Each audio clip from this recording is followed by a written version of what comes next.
Bien. O sobre cualquier cosa me dicen. Bien. Entonces, cuando uno aborda la cuestión de el dinero, la moneda, hay que partir desde un poco el origen de todo esto, ¿no? No siempre hubo dinero, no siempre hubo moneda, hoy tiene otra denominación más generalizada que se denomina medios de pago. Una tarjeta SUBE es un medio de pago porque me permite hacer transacciones rápidamente. Entonces, lo que vamos a ver a través de una, espere que vamos a poner, compartir pantalla, vamos a analizar brevemente, ¿sí? Vamos a analizar brevemente una cierta evolución de esto que estamos hablando, que, como les digo, como no siempre hubo una moneda para hacer los intercambios, hubo otras etapas en las cuales estas transacciones se realizaban a través de algo que se denomina trueque. ¿Qué es el trueque? Es cambiar un bien por otro bien, ¿sí? El tema del trueque es algo que no solo perteneció a la era antigua, sino que actualmente hay también trueques, ¿sí? Hay clubes que se dedican a trocar servicios y bienes entre sí, donde aparentemente no hay algo parecido a lo que hoy conocemos como dinero. En la ¿Por época qué del les... 2002, perdón Héctor, en la época del 2002 estaba el trueque. Yo me acuerdo que era pequeño, de 5 años, y estaba el trueque. Bien, por Había ejemplo, clubes. hoy por hoy sigue eso. Lo que pasa es que no es tan Incluso, generalizado. Sí, Magalí, ¿quién quería hablar? sí, estaba regulado en el código también, como contrato. Sí, sí, sí, totalmente. ¿Por qué esto es así?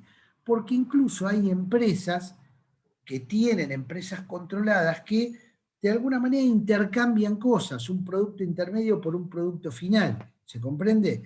Incluso grandes empresas internacionales, transnacionales, van generando un intercambio de cosas sin que exista en el medio el dinero. ¿Sí?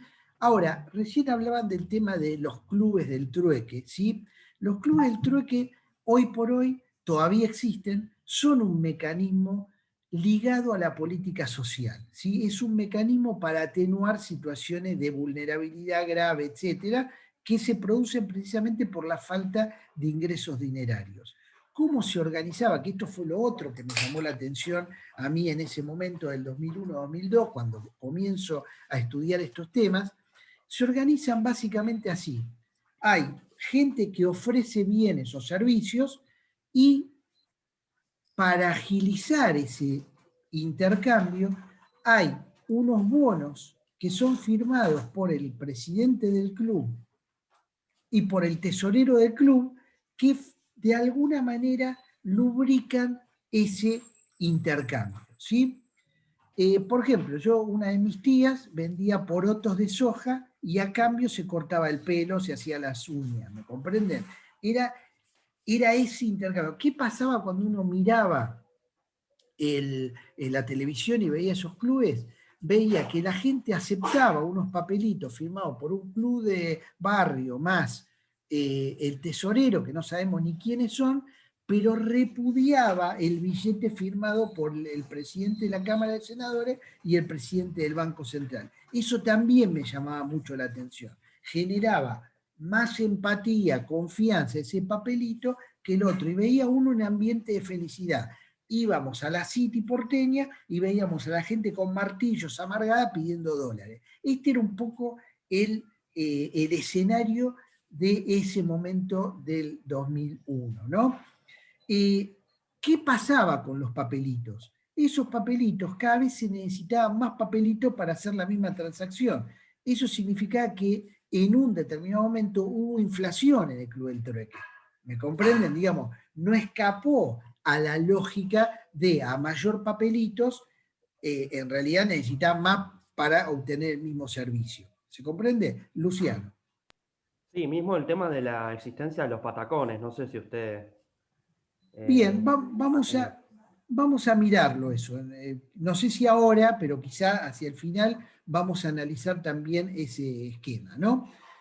Entonces, tenemos esta idea de un primer momento del trueque. El trueque exigía muchas condicionalidades para que la transacción se realice, ¿sí? Yo les acompaño, les pido que vayan leyendo un capítulo de un autor que se llama Paul Samuelson, que le mandé, es un autor norteamericano, premio Nobel de Economía, es un premio Nobel muy particular porque él fue alumno de premios Nobel y fue profesor de futuros premios Nobel, ¿sí? O sea, es una personalidad que falleció hace no mucho tiempo, como fallecen todos los premios Nobel, a los 95 años, no sé cuánto tenía, pero él hace un manual que es como una especie de clásico para todos los que estudian economía, ¿no? Y ahí hay un capítulo, Precios y Dinero, que es para mí muy claro y que le pido que lo lean. Él en ese capítulo dice que el problema del trueque era que requería de muchas condicionalidades, era como que se encuentren en un mismo momento un sastre, ¿sí?, hambriento y un labrador con exceso de trigo y falto de pantalones, digamos, para que uno le diera el pantalón y el otro le diera el trigo. ¿Me comprende? Era muy complejo. Estas situaciones a su vez exigían garantías, ¿sí? Garantías para que la transacción se pueda realizar. Y muchas veces las garantías eran de personas. Se queda el hijo del cacique de la tribu al lado en garantía de que la transacción se haga. O mucho más seguido se quedaban las mujeres. Las mujeres eran ese mecanismo de garantía entre las diferentes comunidades originarias, vamos a llamarlo así. Estamos hablando de tribus muy antiguas, ¿no?, que fueron descubiertas y estudiadas por los padres de la sociología en el este asiático, en la zona de Oceanía, etcétera, y pudieron detectar esta situación de cómo se verificaban esos intercambios, ¿sí?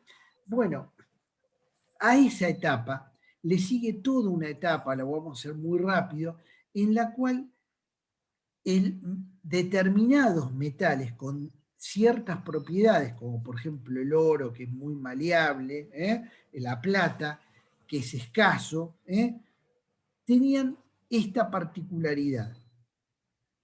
De alguna manera eran utilizados como conmemorativas de algún hecho heroico de alguien. Alejandro Magno le gana a los persas, entonces hace una moneda conmemorativa, le pone su rostro, ¿sí?, en una de las caras, y ese rostro lo que le da es una garantía de que esa moneda pesa determinado peso de ese metal. ¿Me comprenden? Porque uno puede decir, bueno, yo tengo una moneda de oro, pero ¿quién dice que pesa lo que pesa? Lo que dice que pesa lo que pesa es que tenga algún tipo de sello que me garantice que es oro y que pesa tanto. ¿Me comprenden?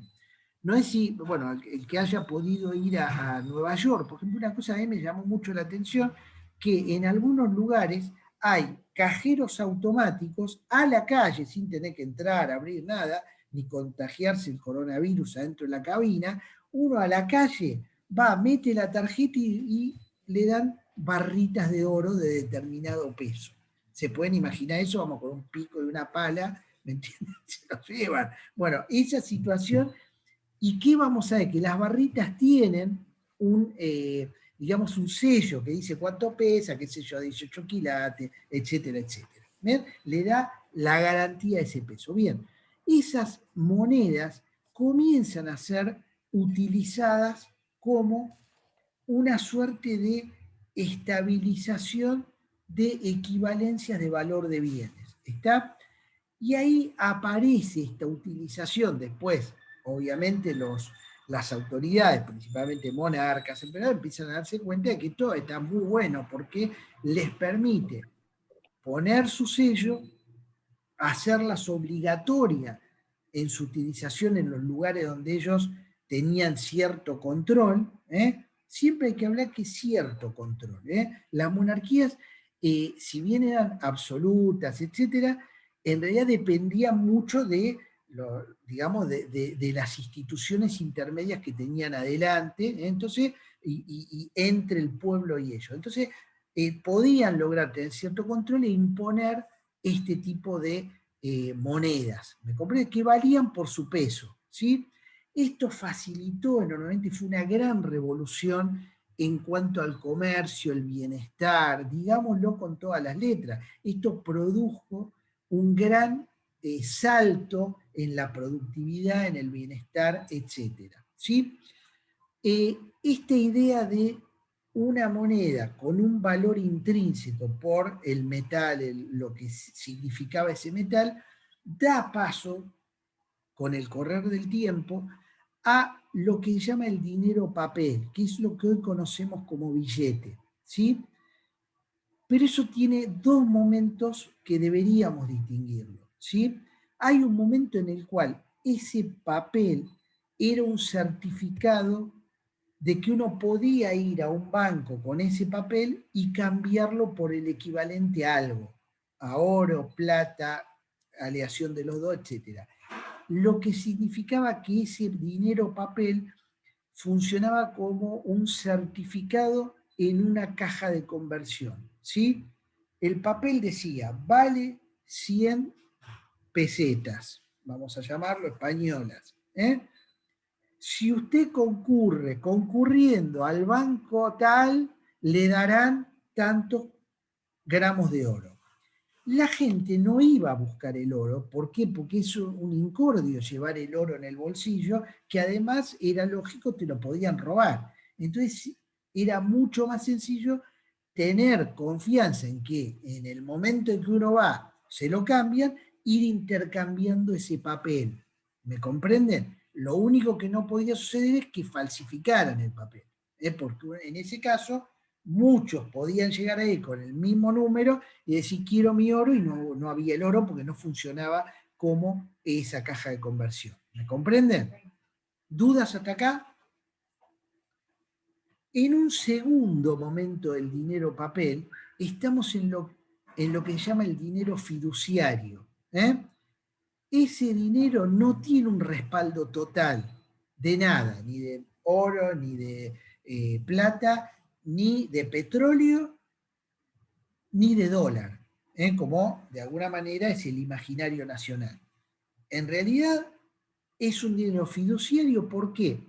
Porque funciona a través de cierta imposición del Estado, como vamos a ver, pero también de cierta credibilidad de que ese dinero tiene determinada fuerza.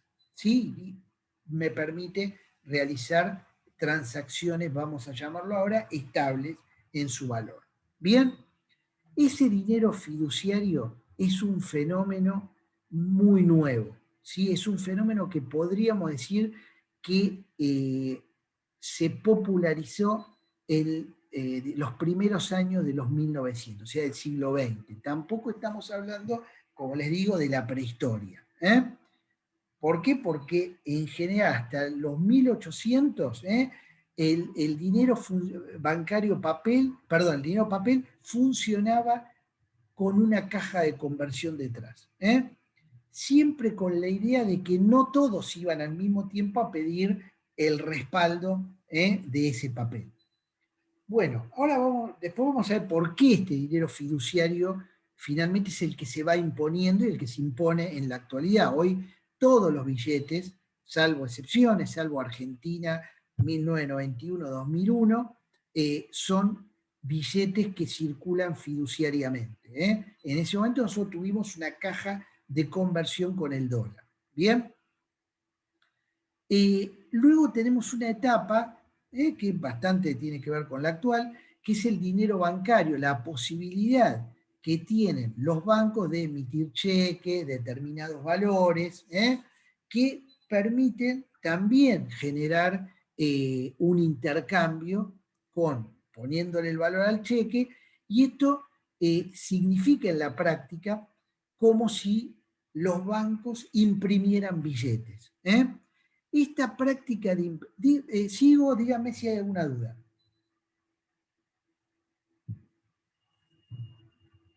Bien, fíjense que si uno se pone a mirar bien la historia, cuando todavía no estaban consolidados los bancos centrales, las casas de la moneda y lo que conocemos ahora, en realidad los bancos comerciales, que eran todos de familias muy reconocidas, los Rothschild, Baring Brothers, etc., eran los bancos genoveses, que nacen antes que el capitalismo. Son bancos que son de la Edad Media.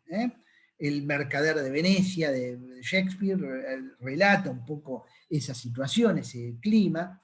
Entonces, estos bancos obtenían la autorización de la autoridad real, el monarca, quien sea, para imprimir esos billetes. En realidad quienes imprimían los billetes eran los bancos. Y esto también fue así, por ejemplo, en Escocia hasta principios del siglo XX, hasta no hace mucho tiempo. Bueno, esto fue cambiando hacia otras formas como los bancos, de alguna manera, contra los depósitos de sus clientes, emiten determinados elementos, medios de pago que nos permiten hacer transacciones. Bien, la última o penúltima etapa es la que yo pongo acá como diversos medios de pago. Hoy por hoy nosotros podríamos considerar que todo aquello que nos permita realizar una transacción, o sea, comprar un servicio, comprar un bien, es un medio de pago. Tenga o no la forma de dinero, moneda, billete, etc.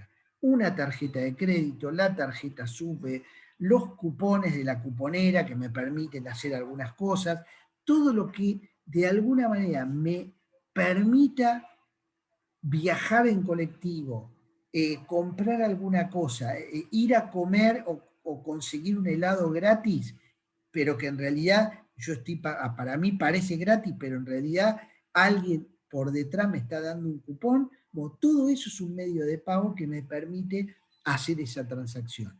Quizá como voy a tratar lo menos posible de economía, pero una de las cuestiones que me enseñaron mis profesores de economía, de los mejores profesores que he tenido, por ejemplo Fanelli, un argentino, dice, nada es gratis. En algún momento alguien lo pagó, en el final del camino alguien parece gratis, pero en realidad hay algo, alguien lo está sustentando, ese gasto, esa compra, etc. Bien, bueno, dudas hasta acá, porque mi idea ahora, después de ver un poco esta trayectoria, es ver qué significa el dinero en la economía. Yo lo amplié un poco las cuestiones que en general se dicen, para intentar meternos un poquito más y vincularlo con lo que hacemos nosotros, que es el derecho, ¿sí? Bueno, en principio es un medio de cambio. A mí me permite homogeneizar con un solo elemento, que es el dinero, cambiar infinita cantidad de cosas heterogéneas. ¿Sí? ¿Y por qué me permite eso? Porque el dinero a su vez es una unidad de cuenta. Permite que uno identifique bienes y servicios y le ponga un número como producto de su valor. ¿Sí? Vale tanto. Después están las teorías del valor. Es decir, bueno, ¿por qué un bien vale, por qué un jugador de fútbol vale más que un médico? Digamos, son cosas que la gente se pregunta, ¿por qué un jean de Wrangler vale más que un jean de La Salada? Empiezan a generar otras cuestiones que tienen que ver con el valor. Yo no me voy a meter con las diferentes teorías del valor, hay una teoría muy famosa que es de Carlos Marx, que de alguna manera liga el valor a determinado tipo de productividad. Bueno, hay teorías que hacen del valor una cuestión que tiene que ver más con toda la tecnología que se le mete adentro. Bien, no nos vamos a meter en eso. Lo que todos tenemos en claro, que el dinero nos permite como unidad de cuenta ponerle valor a infinita cantidad de cosas y después en ese intercambio cada persona, guiada por sus preferencias, va a decir si ese jean vale 500 pesos y a mí no me interesa la marca y voy a la salada, me voy a ir a la salada porque mi preferencia no es ir a las Oreiro, digamos. Mi preferencia es ir a algo que me permita ponerme pantalones, ¿me comprenden? Entonces, pero lo que está claro es que eso lo va a determinar la preferencia del consumidor y de alguna manera la tenencia de bienes por parte del vendedor, ¿sí? Hay un economista argentino, se llama Juan Carlos de Pablo, también otro gran profesor, que dice, bueno, el precio de una cosa es de la cosa que existe. Si uno dice, mirá, yo tengo una camisa acá a la vuelta que me sale 10 pesos y me la quieren vender en el negocio de enfrente a 12 pesos, pero voy al de 10 y me dice, pero no me quedó más, no, el valor es de 12. Ayer era de 10, ¿me comprenden? Ya no es más de 10, es de 12, es de lo que hay. Pero tampoco podemos decir que sea algo abstracto. Bien, entonces estos dos elementos, unidad de cuenta, medio de cambio, son dos de las principales características del dinero para la economía. El tercero es la posibilidad de conservar riqueza. Al unificar valores, uno reteniendo el dinero que le sobra, si trabaja, gasta y a fin de mes le queda algo, lo ahorra, en ese caso el dinero cumple esa gran función de conservar la riqueza, ¿sí? Ahora, conservar la riqueza en sí mismo tiene otros elementos quizá más importantes que eso. Supongamos en una economía que funcione normalmente, cuando cualquiera de nosotros conserva riqueza, lo más lógico es que lo lleve a un banco, a una institución financiera. Saquémonos de la cabeza a nuestro país, situaciones normales. Vamos a un banco y el banco inmediatamente nos va a premiar por dejarle, por llamarlo de alguna manera, ese dinero. Nos los custodia, pero a su vez nos dice, yo te voy a pagar un interés porque es plata. Y si vos me lo dejás por un tiempo, el valor del dinero en el tiempo se llama interés, ¿sí? Si a mí ese interés me conviene, yo la dejo ahí y el banco, para poder pagarme ese interés, inmediata al instante se da vuelta y dice, necesito colocar un crédito. Y empiezo a ofrecer créditos con mi plata, con la plata de todos nosotros. Le cobra un diferencial, o sea, le cobra más al que toma el préstamo, y esa diferencia teóricamente es la ganancia del banco. La tasa pasiva cuando nos paga frente a la tasa activa cuando la presta. La diferencia entre las dos va a ser la ganancia del banco. Todo esto que les estoy diciendo es teoría ideal. Después vamos a ver que esto no es tan así como estoy contando, en especial en otro país donde la gente le tiene miedo a los bancos. No quiere dejar la plata o la quiere sacar. Vamos a ver la teoría general primero. Bien, entonces cuando uno conserva, una sociedad conserva riqueza, en realidad lo que está haciendo es convirtiendo esa riqueza en inversión. ¿Por qué? Porque se lo va a prestar a otro grupo que va a invertir ese dinero para comprar bienes, etcétera, o para invertir en producción. ¿Se comprendió este concepto? ¿Cuál es el problema del peso argentino? Que no está cumpliendo la tercera función. ¿Sí?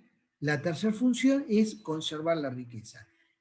En general, los ciudadanos toman el dinero y no confían que si lo guardan, eso significa que estén conservando la riqueza. Por el contrario, dicen, al haber inflación, en realidad voy a tener cada vez menos ahorrado. Tengo algo ahorrado, pero lo voy perdiendo en el tiempo.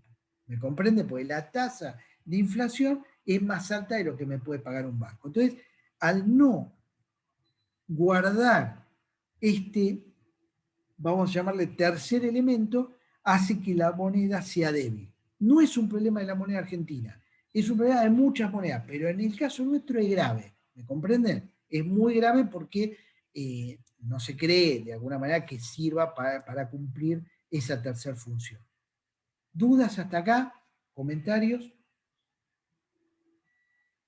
Esto hace que el problema de la moneda en la Argentina sea un problema central. ¿Sí? Nosotros vimos problemas centrales, el problema federal.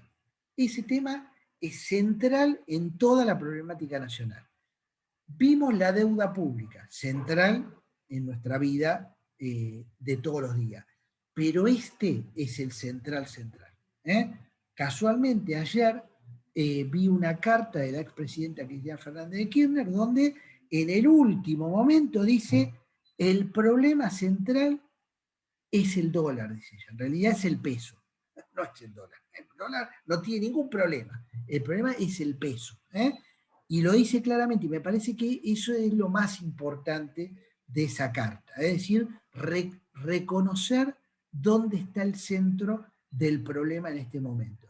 Y todo lo demás son problemas secundarios. Digamos, me pareció una buena definición y decimos un reconocimiento. Y lo otro que dice es, no es un problema de izquierda ni de derecha, le pasó a todo tipo de gobierno. Lo que dice, me pasó a mí. Dice, bueno, nos pasó a todos. Bueno, es un problema grave, porque ninguno, ni por derecha, izquierda, centro, liberalismo, etcétera, pudimos resolverlo. Esto me pareció un reconocimiento muy interesante de todo esto. ¿Y por qué es? Precisamente porque no sirve para conservar riqueza. Al no conservar riqueza, no pasa inversión y nuestro país nadie invierte. Entonces tenemos un problema grave. Nacen los niños, hay cada vez más población, tenemos cada vez más necesidades, pero nadie logra invertir. ¿Me comprende? Entonces ahí está el centro de este problema. Bueno. Profesor. Sí, Julia, sí. Nada, que ayer quería comentar que ayer me acordé mucho de lo estudiado en esta materia con respecto a crédito y deuda pública y sobre todo a la evolución jurisprudencial. Escuchaba en la radio que un fallo reciente de la Sala B de la Cámara Nacional de Comercio que autorizó a devolver a deudas emitidas en dólares, a devolverlas en pesos, ¿no? Y digo, bien. Este problema recurrente en nuestra historia de cómo se convalidan este tipo de operaciones, siempre también bajo el tema de, o bajo digamos, este paradigma de los momentos de crisis, de emergencia, digo, cómo ha sido recurrente lo que estudiábamos por ahí de fallos de, no sé, de hace 3 décadas atrás y sigue ocurriendo. Bien, bien. Bueno, ahora en un ratito vamos a ver un poco de dónde surge ese fallo, que de alguna manera es el reflejo de la reforma del Código Civil y Comercial que se los iba a contar ahora. Pero está bueno que me lo haya traído a colación porque sí, lo leí también el fallo, ¿no? Perfecto. Dice, yo pongo aparte como 2 elementos más dentro de la importancia del dinero, una cuestión de como medida de precaución ante la incertidumbre, ¿no? Hay estudios sociológicos que plantean que una cosa es la plata que se ahorra para toda la vida, para comprar una casa, un auto, etc. Pero hay una parte del dinero que consciente o inconscientemente los sociólogos especialistas en esto se llaman se marca la plata. Esto era muy habitual cuando yo era chico con mis abuelos que decían, bueno, separo esto para las fiestas, separo esto para las vacaciones, ¿no? Es como que se marca para qué es la plata, cuando en realidad todos sabemos que la plata es fungible. Esa es una de las cosas más impresionantes del dinero, que es lo mismo, salvo el numerito que dice de serie, toda la plata es igual, puedo usarla indistintamente por esa propiedad de la fungibilidad, ¿no? Pero sin embargo, siempre hay también una parte del dinero que decimos, bueno, por si se enferma un familiar, por si queremos hacer un viaje, esto es nada más que para el viaje y lo separamos, ¿no? Son conductas que son poco primitivas, pero son conductas muy habituales, incertidumbre, esas cuestiones. Entonces, este también lo quiero poner como una parte. ¿Por qué? Porque muchas veces esta plata no queda otra que ponerla en dinero nacional, porque como no es que se va a dejar por mucho tiempo, sino que eso puede suceder en cualquier momento, es una parte que se ahorra en otro tipo de valores, de moneda, etc., ¿no? Y después, lo último, el aprovechamiento de las oportunidades con lo atesorado, ¿no?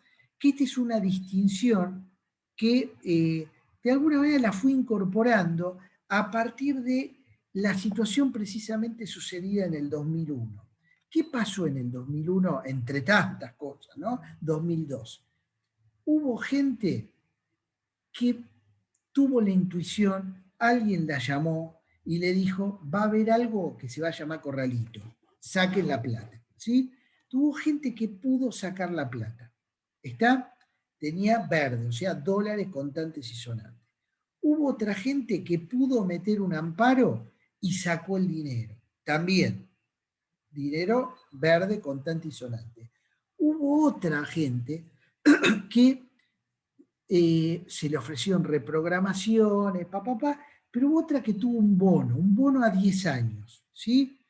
Ese bono, al final de los 10 años, si esa persona, con los intereses de los bonos, todo, tomaba el dinero y salía a comprar dólares, compró más dólares de los que tenía ahorrado. Con lo cual, uno podría decir, hizo un gran negocio. Por supuesto, esperó 10 años, ¿no? Qué feo esperar sin poder tocar plata 10 años. Pero es como una suerte de, es mejor eso que el Rodrigazo, que fue otro episodio donde se perdió todo, o cuando se caían los bancos y se perdía todo el ahorro. Es como decir, bueno, tenés este premio consuelo que no está tan mal, ¿sí? Ahora, claramente, quienes pudieron sacar los dólares porque alguien les avisó, o quienes pudieron meter un amparo y tener los dólares contantes y sonantes, salieron con eso y compraron propiedades, terrenos, autos, etcétera, con, como se dice en la jerga, los dólares vivos arriba de la mesa. ¿Está? Los que tenían los bonos no pudieron hacer eso. Y claramente hubo oportunidades en ese momento muy grandes. Entonces, esa diferencia es lo que distinguió a los que pudieron hacerlo con los que no pudieron hacerlo. Porque finalmente uno podría decir, bueno, la plata al final del camino la recuperaron, no vamos a decir que se, uno va a decir, pero algunos se murieron, no, digamos los tipos que vivieron para ver los dólares uno arriba del otro sobre su mesa. Bueno, la distinción es que esa casa, que en el 2001 estaba regalada, en el 2011 ya no, ¿me comprenden? Entonces, la posibilidad de aprovechar la oportunidad con lo atesorado es otra virtud que de alguna manera tiene el dinero en la economía y que no está muy estudiada y tampoco está calculada para una indemnización. Pues podría suceder que uno dice, sí, la verdad que me la devolvieron la plata a los 10 años, pero ya perdió oportunidades. Bueno, esto merecería ser estudiado como decir, bueno, debería haber un cálculo que permita resarcir ese problema en caso que se dé. ¿Dudas hasta acá? ¿Comentarios? Bien. Vamos a ver ahora el dinero en el derecho. Lo que intento hacer es cruzar dos lógicas bastante poco habituales, ¿no? Nosotros nos vamos a encontrar con el tema del dinero en varios artículos de la Constitución Nacional, ¿sí? Lo que da la pauta de la importancia de esto. Y que realmente en los cursos de Derecho Constitucional no se ve esto. Solamente podríamos encontrarlo en el apunte que les envié el otro profesor que es muy importante de Derecho Constitucional Económico, que es Dalavía, que es camarista electoral y titular de nuestro, digamos, el área de Derecho Público de la facultad. Bueno, yo les envié un capítulo de su libro de Derecho Constitucional Económico donde trata estos temas muy bien desde el punto de vista constitucional y de ahí lo pueden leer bien, aparte de la Constitución, ¿no? Básicamente nos encontramos con el 75, inciso 11, que es un artículo para mí muy significativo porque le otorga al Congreso Nacional la potestad, dice, de, vamos a ver, dice, hacer sellar moneda, fijar su valor y el de las extranjeras, y adoptar un sistema uniforme de pesos y medidas para toda la nación. Muchos años después, leí un libro que se llama Los 7 libros de la soberanía de Jean Bodin. Jean Bodin, se escribe Jean Bodin, es un teórico francés del siglo XIV, XV, que se lo tiene como el creador de la idea de soberanía, ¿sí? Que mucho tiempo después se consolida en lo que ustedes estudiaron en la secundaria como la paz de Westfalia, que da fin a una cantidad de guerras en Europa. Básicamente, Jean Bodin lo que dice en uno de los libros de la soberanía, dice que la potestad de sellar moneda y de hacer billetes tiene el mismo rango que hacer la ley. Fíjense la importancia para el creador teórico, el filósofo creador y abogado de la idea de soberanía de lo que significaba tener una moneda propia, el mismo rango que la ley. Y por otro lado, cuando uno lee el inciso 11, es la traducción del latín de este párrafo de Jean Bodin. Lo advertí mucho tiempo después. O sea, la importancia de estos autores. Es decir, el Estado soberano puede fijar el valor, sella la moneda y fija el valor de los pesos y medidas. ¿Por qué? Porque la esencia del Estado es también lograr cierta normalización en los ciudadanos. O sea, 1 kilo es 1 kilo y si no tenés que ir a Inglaterra y que te darán una onza. ¿Me comprenden? Fíjense que la Revolución Francesa fija el sistema métrico decimal como una manera de decir, bueno, acá vamos a contar el calendario, modifica todo la Revolución Francesa, ¿no? Entre otras cosas. Pero la importancia de poder medir las cosas. Otro sociólogo muy importante, Max Weber, dice que la esencia de la etapa legal, de la racionalidad legal que da por lugar a lo que hoy conocemos como Estado, es la posibilidad de medir las cosas. De decir, bueno, hay tantos habitantes, viven en tantos lugares, la extensión del territorio está, tener idea y normalizar determinadas cuestiones de las relaciones sociales. ¿Para qué? Para darle un cierto orden, para que no sea todo un caos. Entonces, esta atribución de fijar el valor de la moneda y sellar la moneda, dice el artículo, esto no lo dice Bodin, y de las monedas extranjeras. O sea, le otorga al Congreso Nacional esta atribución de fijar el valor de la moneda propia y con respecto a las extranjeras. Esto ya nos anuncia lo que vamos a abordar, quizá hoy, quizá el martes que viene. No, ¿qué día es hoy? Hoy es martes, bien. Luciano, sí, quería decir. Perdón, ¿hasta qué punto el Estado Nacional fija el valor de la moneda? Porque si uno ve, por ejemplo, acá en Argentina, el mercado es quien termina como torciendo un poco la mano, ¿no? Sí. Bien, Pregunto. es buena la pregunta, porque tiene muchas derivaciones esa pregunta, ¿no? En primer lugar, vamos a hablar de 3 acepciones del concepto valor, ¿sí? La primera acepción es lo que denominamos valor facial, ¿sí? Vamos a ver si tengo acá un billete, pobrecito, está bastante roto. Este es un billete de 50 pesos. El valor facial es 50. Esa es la primera acepción. Decir, bueno, ¿qué dice la cara del billete? La segunda acepción del concepto de valor es precisamente el valor del peso respecto de una moneda extranjera. ¿Sí? Un peso, 1 dólar, 80 pesos. Y ese es el valor hoy oficial del dólar. Después tenemos lo que planteaba Luciano, otros valores determinados por varios tipos de mercado. ¿Está claro? Hay varios tipos de mercado. Hay un mercado financiero interno, hay un mercado financiero externo y después está lo que hoy pomposamente se denomina blue, que cuando yo era chico era el negro. El mercado negro, el mercado, vamos a llamarlo así, bajo tierra, ilegal, etc. ¿Bien? Bueno, lo que está claro es que hay un valor oficial que es el que fija, hoy vamos a decir, el Banco Central. ¿Sí? Y ahora vamos a ver por qué lo fija el Banco Central. Y hay una tercera acepción del valor que tiene que ver con el poder de compra. ¿Sí?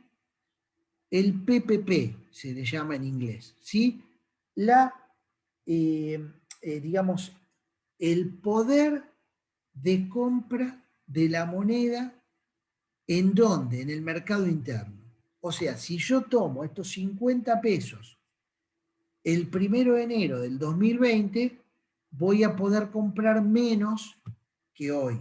¿Por qué? Porque está erosionado por un efecto del tiempo denominado inflación. ¿Bien? Entonces, ese es el tercer valor, acepción del concepto de valor. La paridad de poder de compra. Es decir, bueno, ¿qué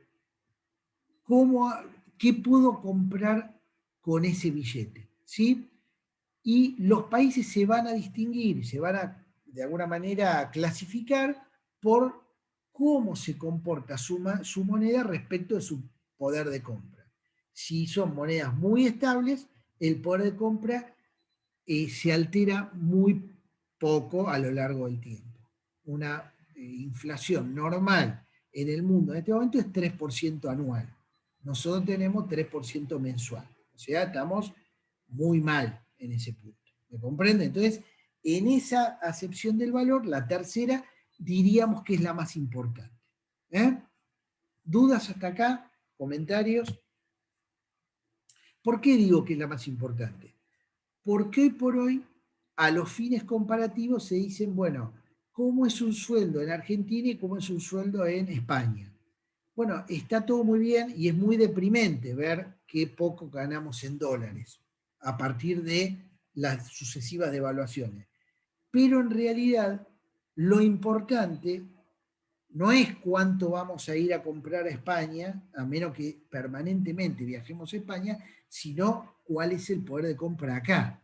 ¿Me comprenden? Después estará la otra cuenta que involucrará a un 3-4% de la población y que por supuesto es lamentable también. Pero lo más grave es esta tercera acepción.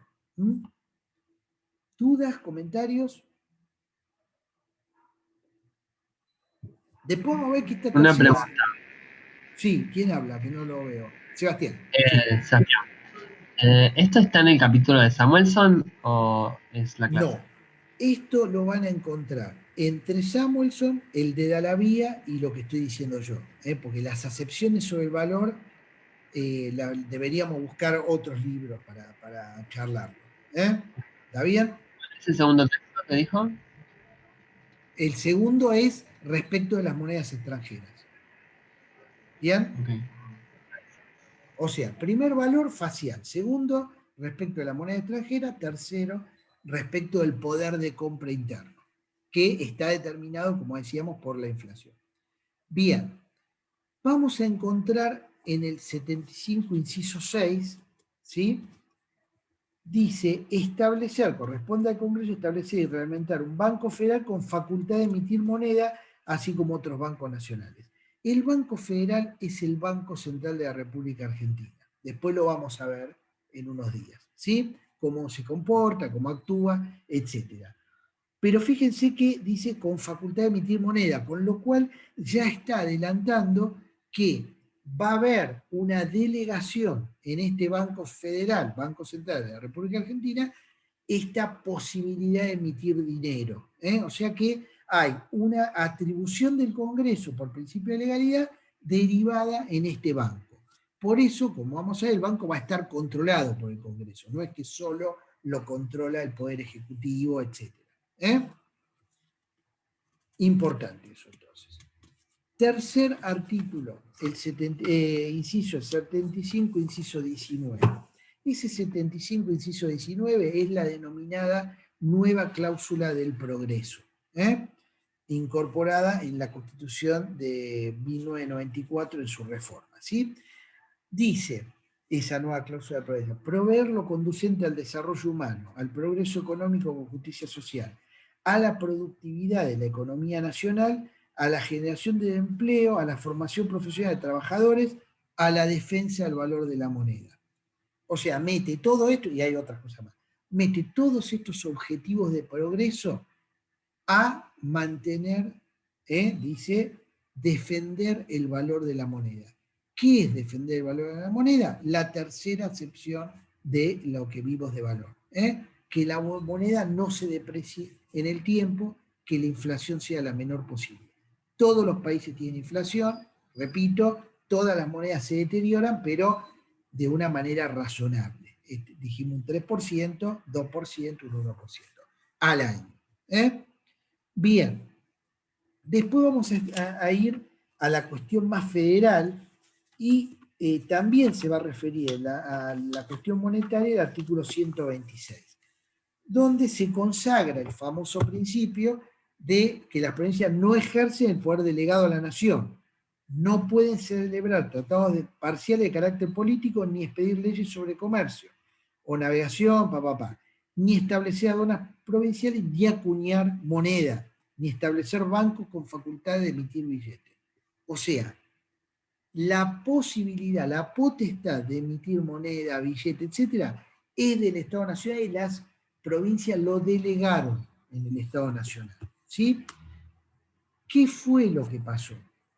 Pasó que en un determinado momento las provincias tuvieron unos papeles que tenían circulación, ¿sí?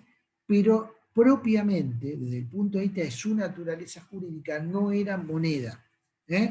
Propiamente eran bonos de esas provincias, o sea, endeudamientos, colocaciones de endeudamientos con poder cancelatorio variado. O sea, podían cancelar impuestos, servían para pagar impuestos, servían para pagar determinados bienes, pero como sabemos, esas monedas tenían un castigo en el valor facial. O sea, uno iba a la carnicería, decía, tengo tales bonos chaqueños, y el valor facial decía 50 y me lo tomaban a 40. ¿Me comprende? O sea, había un descuento del 20, 10% sobre el valor facial. ¿Por qué? Porque no eran billetes propiamente dichos. ¿Dudas hasta acá? ¿Comentarios? ¿Opiniones también? En nuestro país en ese momento hubo unas 13 monedas equivalentes, cuasi monedas circulando, entre la moneda peso, el dólar, todas los LECOPS, etcétera, y todas las monedas provinciales, eran unas 12 o 13 formas de medios de pago que tenían fisonomía de billete. Uno lo miraba y parecía un billete. Lo daba vuelta y decía, este es un bono, y no era billete. Bien. Con esta estructura, dudas, comentarios, así me interrumpe. Perdón, Héctor, ahora también Sí. se puso en boga el tema de las cuasimonedas. ¿Hay riesgo realmente de que vuelva a suceder esto de las cuasimonedas? Bueno, hubo propuestas de que se emitan cuasimonedas. Yo lo veo como un gran error por lo que voy a decir en un minuto, ¿no? Casualmente, el grupo que propone esto es el grupo, vamos a llamarle dolarizador, los que quieren una dolarización de la economía argentina. Dicen, bueno, hagamos una cuasimoneda, algunos la llamaban la moneda pandemia, es decir, bueno, para que funcione como eso, pero en el momento en que surgieron estas cuasimonedas, surgen por una razón clara, y fue que en realidad no había moneda circulante. ¿Por qué? Porque el Banco Central tenía una seria restricción para emitir, que era solamente podía emitir $1 por $1 guardado en el Banco Central por lo de la caja de conversión. ¿Sí? Entonces, como el Banco Central no podía emitir más monedas que esa y no tenía tantos dólares en el Banco Central, lo que estaba faltando es liquidez, digamos, algo que le dé circulación a la economía. Entonces, dada esa restricción, como esas cuasimonedas no tenían un respaldo de nada, circulaban de esa manera. Hoy por hoy, lo que sobran son billetes, ¿me comprenden? No es la misma situación. Hoy por hoy, si necesitáramos billetes, lo que hacemos es emitir o con la maquinita o directamente lo que está encajado en el sistema bancario, ir liberándolo o bajar la tasa de interés. No es necesario nuevamente hacer esto. ¿Me comprenden? Una Igualmente quiero pregunta. volver sobre esto cuando veamos la relación entre el peso y el dólar, sobre este particular. Sebastián, ¿Esas cuasimonedas quién las emitía? esas cuasimonedas las emitían las provincias, los gobiernos provinciales. ¿Eh? ¿Pero el banco de cada provincia? Bueno, recuerden ustedes que no todas las provincias tenían bancos. ¿Eh? Claro, por eso. Se habían privatizado, eran los tesoros, eran bonos de los tesoros de la provincia. Cero respaldo, ¿está?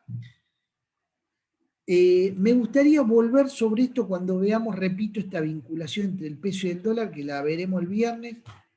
Hoy es martes, ¿verdad? Sí, el viernes que viene o el martes que viene. Bueno, con esto tenemos el esquema estructurado por la Constitución. ¿Qué es lo que quisieron hacer los constituyentes? Quisieron intentar en un país fragmentado que desde 1810 hasta 1853 había vivido en una especie de guerra permanente, ya sea independentista, ya sea una guerra civil, que se había dividido en dos y que se acababa de juntar recién en 1860, o sea, 50 años posteriormente, buscaron reforzar todos los mecanismos posibles de unidad, o sea, incentivar la unidad. ¿A través de qué? De la máxima integración posible. Una integración fiscal, una integración comercial, una integración monetaria. Lo que hoy vemos como la Unión Europea, que es una unión monetaria, en parte fiscal, comercial, por un mercado común, esto es lo que intentaron hacer los constituyentes, ¿sí? Entonces, acá refuerzo esta idea de que la moneda es una característica básica de la soberanía, un elemento constitutivo del Estado Nacional. No hay Estado Nacional sin moneda nacional. Puede haber una cosa parecida a un Estado muy condicionado, ¿sí? Y por otro lado, recordar que la tercera decisión de la Asamblea del año 13, o sea, 3 años antes de la independencia, fue acuñar una moneda propia. Es decir, bueno, este fue el primer elemento que hizo sospechar que nuestro país, lo que antes era el virreinato del Río de la Plata, no iba a esperar a que el rey Fernando VII lo liberen para volver a la alfombra roja, sino que estaban pensando en un proyecto autónomo. Por eso me parece interesante también ver cómo esos patriotas, no sé cómo llamarlo, padres fundadores de la patria, dijeron, bueno, nosotros vamos para ese lado. Después, si podemos hacer la independencia o no, es otro partido. Pero nosotros vamos a ir por ese camino. ¿Dudas hasta acá? ¿Comentarios?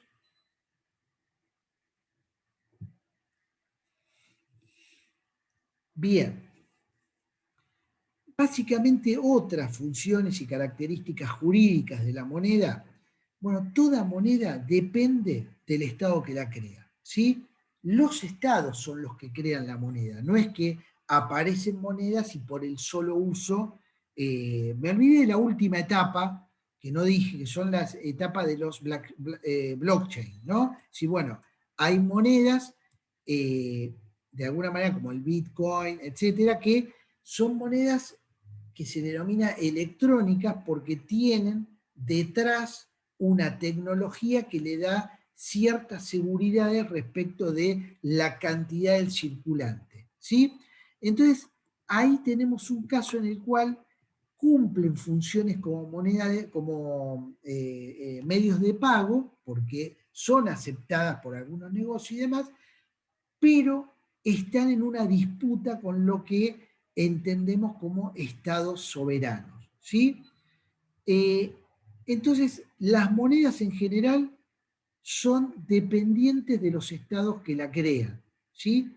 Y cómo las crea a través de una ley. ¿Y quién crea las leyes? El Congreso. Entonces ahí vemos cómo esa unidad jurídica se expresa, ¿sí? Por ser dependiente de un Estado, su vigencia es territorial, básicamente. Ustedes me dirán, sí, pero por ejemplo, a veces he ido a Uruguay y me aceptaron los pesos. No creo que eso suceda ahora, no, digamos, pero puede ser que le acepten en algún momento mejor moneda uruguaya. Puede ser que nosotros aceptemos reales en este momento porque pensamos ir a Brasil y alguien que nos quiere pagar y hacemos una pequeña diferencia ahí. Pero básicamente la vigencia es territorial, es dentro de ese territorio. Hay algunas monedas que vamos a ver que son las monedas marca o las monedas de referencia, como el dólar, el renminbi o el yuan, el yen, el euro, que tienen una vigencia extraterritorial. Pueden cancelar determinadas obligaciones por el uso y costumbre de la gente. Pero no tiene poder cancelatorio legal. Y esto es muy importante. Y vamos al tercer punto, que es el que nos planteaba, creo que Julia, hace un rato. ¿Sí? Es básicamente el medio legal de extinción de las obligaciones. A esta característica deriva de algo que se denomina, en principio se denominó el señoriaje. Lo habrán oído nombrar por ahí, ¿no? ¿Qué es el señoriaje? El señoriaje surge porque, dado que el monarca, el señor feudal en su momento, etcétera, tenían un mercado cautivo, imponían una moneda de cambio, ¿sí? Entonces, como las transacciones se realizaban en esa moneda, había una parte, una cantidad de esa moneda que no tenía necesidad de ser respaldada por nada. Solo era la autoridad del rey, señor feudal o quien la emitiera la moneda. ¿Por qué? Porque circulaba y era aceptada, ¿sí? Cuando el señor feudal, el rey, se entusiasmaba y emitía más de la cuenta, se producía un efecto que hoy, siglos después, conocemos como inflación. Pero no era advertido en ese momento de esa manera, sí era advertido que había problemas.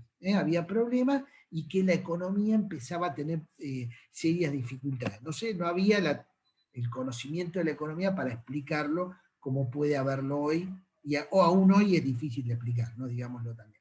Entonces, esta característica del señoreaje hacía que las autoridades pudieran y pueden actualmente emitir una cantidad de moneda sin necesidad de respaldo. ¿Por qué? Porque la moneda se va a utilizar naturalmente porque no hay otra manera de hacer determinadas transacciones. Por ejemplo, si yo voy a cargar la tarjeta SUBE, no puedo cargarla ni con dólares ni con euros, necesito cargarla en una cuenta en pesos en mi banco. Si yo tengo que ir a la verdulería, tampoco puedo comprar en dólares, porque lo más seguro es que el verdulero me trampee en el cambio, ¿me entiendes? Porque es así, yo necesito la verdura y él las tiene. Entonces va a haber una situación complicada para determinar el precio, aún en una verdulería, la carnicería, bueno, las transacciones básicas se van a hacer en la moneda nacional. Entonces eso es lo que te determina que no necesariamente toda la base monetaria tiene que estar respaldada en petróleo, oro, bono de los Estados Unidos o dólares. ¿Me comprenden? Ese hándicap que tiene la autoridad constituida es muy importante, porque es un piso de emisión, vamos a llamarlo. ¿Se entendió este concepto? Me interesa que se haya entendido. Sí, perfecto. Bien, por eso es ridículo, perdón, no quiero ofender algunos No economistas... entendí la conexión entre. Perdón, no entendí la conexión entre lo que dijo y Sí, el medio legal de extinción de las obligaciones. porque lo voy a decir después. Todavía no lo dije. Ah, ¿eh? está bien, Bien. me perdí ahí. A partir de este concepto de señoriaje, ¿no? Las autoridades lo que han advertido es que lo mejor que puede pasar es que la gente quiera su moneda, la moneda que emite ese Estado, ¿sí? Y para que la gente quiera esa moneda, genera una cantidad de incentivos positivos y negativos, ¿sí? Por llamarlo de alguna manera. ¿Cuál es un incentivo negativo? La obligatoriedad de utilizar esa moneda para cancelar las obligaciones. Por ejemplo, la obligación de pagar las sentencias en pesos, la obligación de pagar los impuestos en pesos. O sea, que para una cantidad de transacciones yo tengo que tener pesos sí o sí. Y si voy y compro dólares el 1 del mes, porque cobré, o el 5 del mes, cuando cobré, compro dólares y los voy vendiendo a medida que pasan los días, seguramente en la diferencia entre la compra y la venta en realidad voy a perder plata. Entonces, obligatoriamente sé que si yo quisiera ahorrar todo lo posible en dólares, haría una cuenta y diría, bueno, ¿cuánto voy a pagar de impuestos? ¿Cuánto voy a pagar la tarjeta de crédito? ¿Tengo una sentencia para pagar? ¿Tengo alguna obligación que pagar? Lo tomo, separo la plata y todo lo demás lo compro en dólares. ¿Me comprenden? Bueno, esto significa que hay una masa que obligatoriamente tengo que tener en pesos. Entonces, esta idea de medio legal de extinción de las obligaciones le da a los estados la posibilidad de decir, yo sé que puedo emitir hasta una determinada cantidad de pesos que no se va a notar, aunque no tenga nada detrás. ¿Me comprenden? Esto es muy importante. Bien. Por eso decía que aquellos que plantean vamos a dolarizar la economía, usemos dólares para todo, en realidad el Estado que decida eso se pega un tiro en las piernas porque no podría hacer ninguna de estas otras cosas. ¿Me comprenden? Y sería mucho más difícil generar determinadas políticas, porque no tendría margen. Sería como atarse las manos excesivamente. Bien. ¿Qué vamos a, si tomamos el Código Civil y Comercial nuevo, ¿no? En el artículo 765, vamos a leer esta cuestión que estamos hablando ahora, ¿no?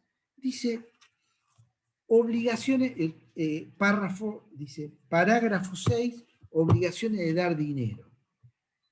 Artículo 765, concepto. La obligación es de dar dinero si el deudor debe cierta cantidad de moneda, determinado o determinable. ¿Por qué determinable? Porque puede haber un interés, etc. Entonces se puede determinar. Al momento de constitución de la obligación.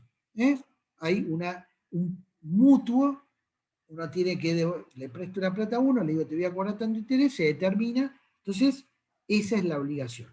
Si por el acto por el que se ha constituido la obligación se estipuló dar moneda que no sea de curso legal en la República, ¿qué es de curso legal?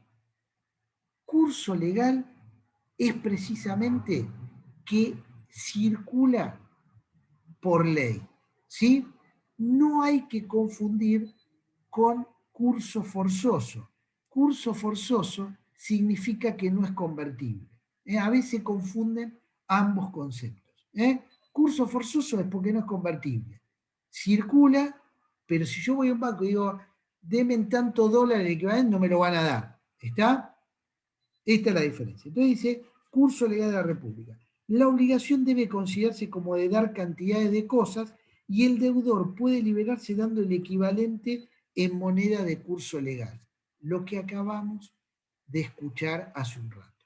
¿Qué es lo que dijo Cuando yo leí este artículo, piensen que este artículo se hizo y se aprobó ya con el cepo anterior, el cepo del 2011 en adelante, en marcha. ¿Cómo se va a calcular con cepo en realidad el equivalente legal? ¿Por qué razón? Porque en realidad había varios tipos de dólar. Entonces, cuando uno toma una obligación y hace una obligación, tiene que determinar claramente a qué tipo de dólar se refiere. Bueno, en el caso que relataba recién Julia, creo, la situación ¿cuál fue? Que lo que la Cámara sostuvo es que se podía desobligar, o sea, extinguir la obligación pagando el equivalente en dólares, obviamente en pesos, al peso de Banco Nación más los impuestos. En ese caso se hablaba solo del impuesto país, que es el 30%, lo recuerdan bien, ¿sí? No del otro impuesto que se le suma el 35% de ganancia. Ahora bien, vamos a ver el entuerto. Esa persona dice, bueno, yo tengo una deuda en dólares, ¿verdad? Voy y te pago 10.000 pesos en dólares al equivalente de 80 más el impuesto país, da, no sé, 110, 120, 115, vamos a poner, ¿sí? Ahora, la persona agarra ese dinero, va al banco y le dice, usted le puedo dar 200 dólares, ¿me comprende? Esta situación es una situación que rompe la equivalencia entre las dos partes. Yo no sé cómo la van a resolver, ¿me comprenden? No lo sé, a menos que el tribunal diga, bueno, a esta persona se le venden todos los dólares hasta poder verse resarcido de esa deuda. ¿Me comprenden? Es un problema, porque la persona se desobliga entregando una cantidad de dinero que después el otro no va a poder recuperarlo en dólares, se va a quedar con los pesos. ¿Se entendió el tema, el problema que trae este artículo? Bueno, el 772 lo voy a pasar de largo, léanlo, tiene que ver con otro principio, que es el principio de realidad económica. ¿Sí? Acá vamos a jugar. Bien, ¿una pregunta? ¿Comentario?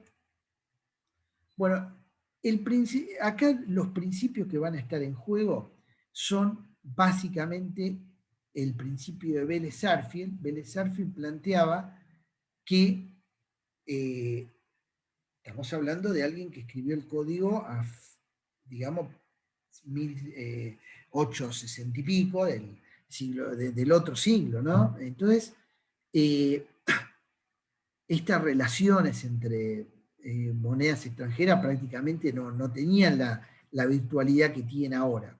Entonces, a eso de alguna manera se planteó como un principio en el cual lo que no es dinero es cosa, ¿sí?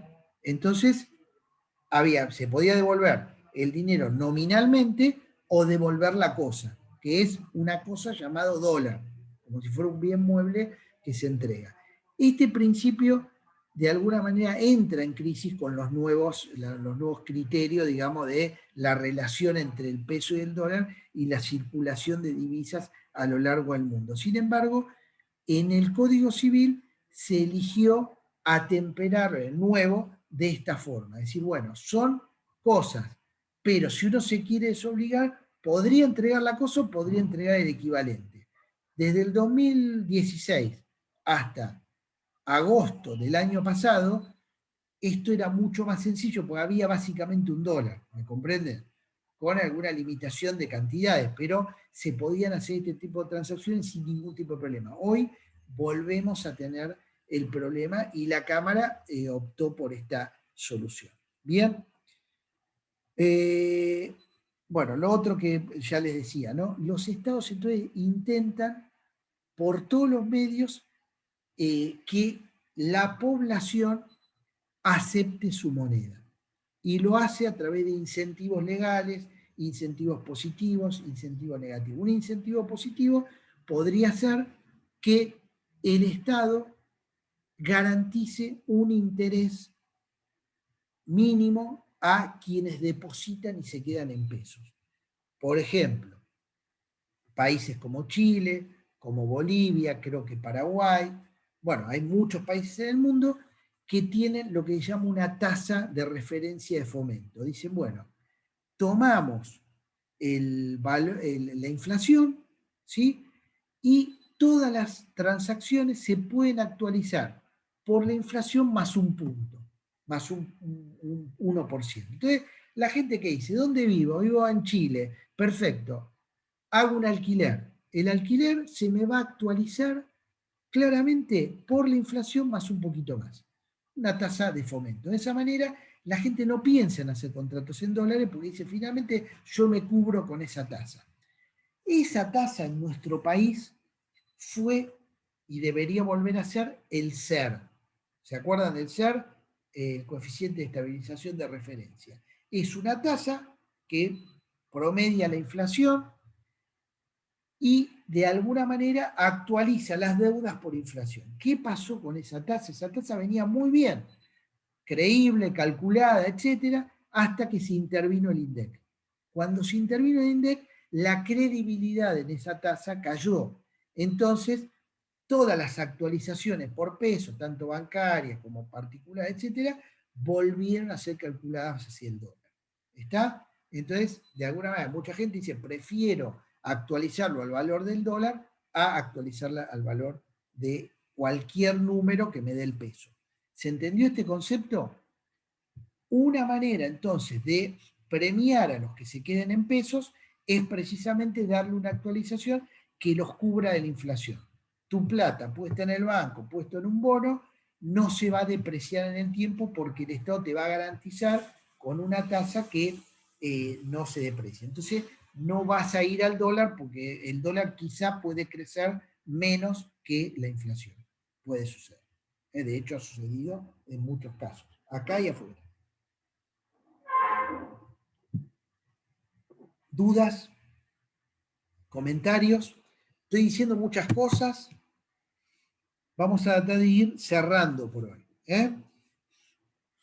El proceso por el cual la gente acepta el dinero propio, el dinero de su país, se llama monetización. ¿Sí? Entonces nosotros vamos a ver dinámicamente que los bancos centrales, acá o afuera, emiten dinero, la gente los recibe, los invierte en la bolsa, lo ahorra en un plazo fijo, gasta en televisores, se compra casas y acepta el dinero. ¿Sí? A ese proceso se llama monetización. Hay momentos en los cuales la gente empieza a decir, hay inflación, no creo en la moneda, empieza a despreciar su moneda, a tratar de salir de su moneda. Va y compra dólares. Ese proceso es de desmonetización. Cuando los estados ven que emiten moneda, empieza a caer la voluntad de retener la moneda propia, lo que hacen es dejar de emitir. ¿Me comprenden? Segundo, pagar un poco más de interés por esa moneda para premiar que se queden en la moneda propia y que no se vayan en una moneda de referencia. O sea, el movimiento de monetización y desmonetización es muy importante para determinar qué conducta pueden suceder en el futuro inmediato. Ejemplo, cuando se empieza la pandemia, producto de que la gente estaba encerrada en la casa, estábamos encerrados en nuestras casas, etcétera, todos restringimos los gastos, pero tampoco estábamos para ir y salir a comprar dólares con lo que nos sobraba. Entonces, el proceso de monetización fue muy fuerte. Hubo una gran aceptación de la moneda nacional. Esto cuando la pandemia empieza a ser muy larga, etcétera, se empieza a haber desconfianza en la propia moneda, hay una abrupta caída en la voluntad de retener nuestra moneda. Paralelamente, el Estado sigue emitiendo moneda, entonces ese proceso de desmonetización comienza a ser muy, pero muy fuerte y la gente quiere salirse de la moneda a como dé lugar. ¿Me comprende? Entonces, en este momento vivimos un fuerte momento de desmonetización. ¿Bien? Como al contrario, en la primera etapa, diría, incluso antes de la pandemia, donde el peso empezó a ser reclamado, empezó a ser tenido y retenido por la población. Bien, yo pararía acá. ¿Alguna duda, comentario de esto que estamos diciendo?